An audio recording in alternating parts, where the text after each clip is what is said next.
रेहाना और रवि की शादी के बाद रवि के पास कुछ नहीं था।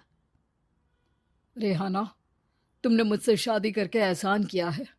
मुझसे ज्यादा तो तुम कमाती हो। अरे तो क्या हुआ, एक दिन आएगा रवि कि तुम खूब पैसा कमाओगे। मुझे तुम पर पूरा विश्वास है।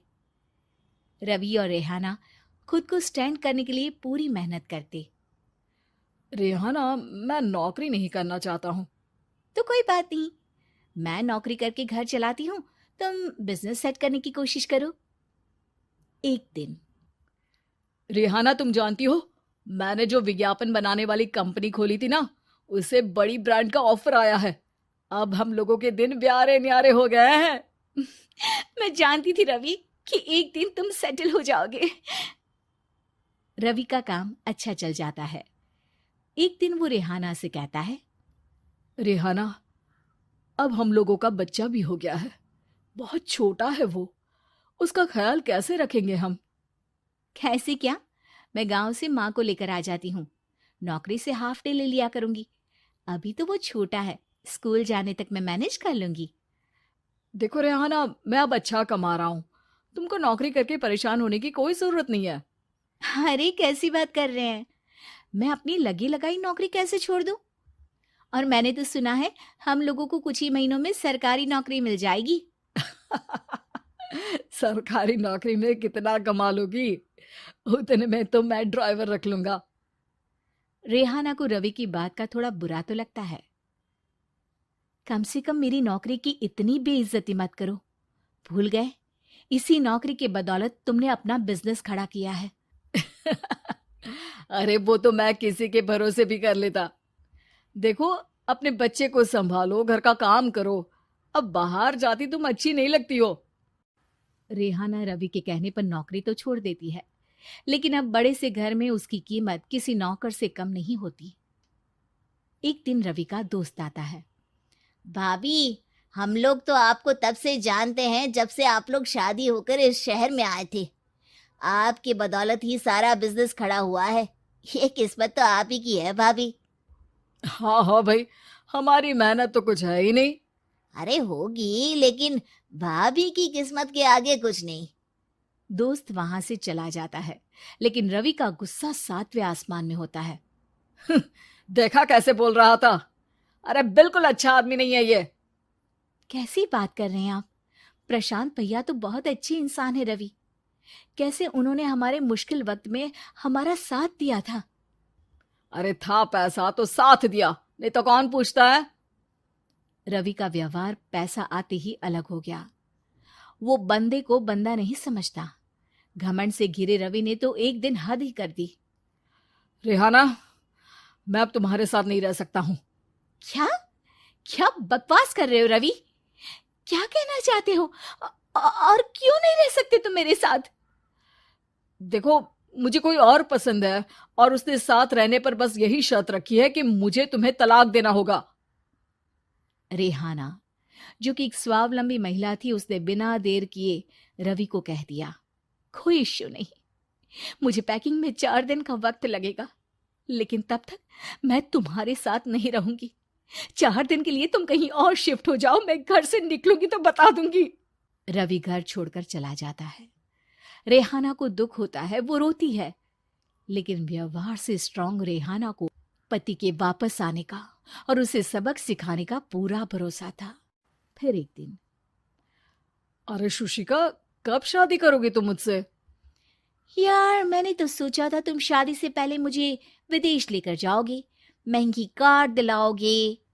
अरे सब दिला दूंगा, लेकिन पहले मुझसे शादी तो कर लो। हाँ हाँ, क्यों नहीं।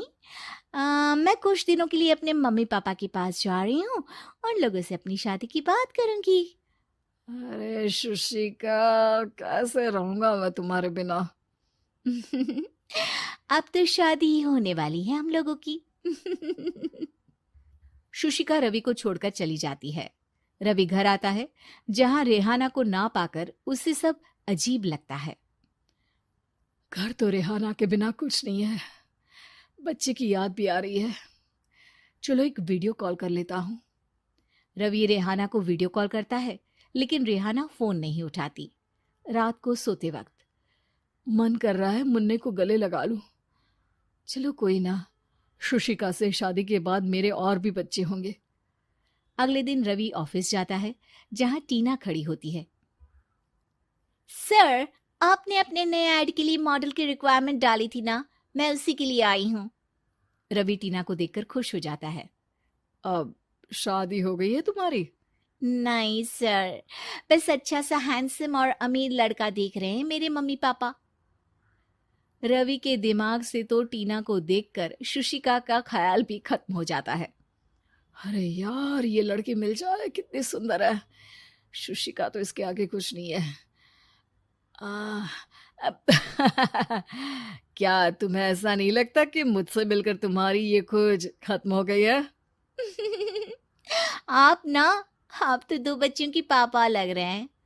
अरे नहीं नहीं, मेरी शादी तो हुई थी, लेकिन बीवी को किसी और से प्यार था, मुझे छोड़कर चली गई।